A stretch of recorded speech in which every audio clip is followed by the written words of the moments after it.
ಬೊಗಸೆ ಹಿಡಿದ ಮಳೆಯ ನೀರು, ಊರ ದಾರಿ ಬೀಸೋ ಗಾಳಿ, ಹೇಳುತ್ತಲಿವೆ ನವಿರಾದ ಕಥೆಯೊಂದನು.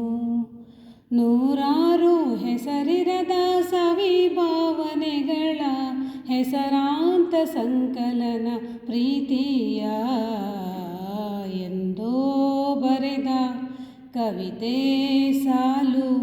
ಬೊಗಸೆ ಹಿಡಿದ ಮಳೆಯ ನೀರು, ಊರ ದಾರಿ ಬೀಸೋ ಗಾಳಿ, ನಿನ್ನ ಸೇರಿ ಪ್ರೀತಿ ಚಾಳಿ. ಹೂವೆದೆಯಲಿ ಜೇನು ಅನುಭವಿಸದೆ ತಾನು, ದುಂಬಿಗೆ ತಾನೀಡೋ ವಾತ್ಸಲ್ಯವೇ ಪ್ರೀತಿ. ಮಣ್ಣೊಳಗಿನ ಬೇರು ಕುಡಿಯದೆ ತಾನೀರು, ಚಿಗುರೆಲೆಗೆ ಉಣಿಸೋ ತ್ಯಾಗವದೇ ಪ್ರೀತಿ.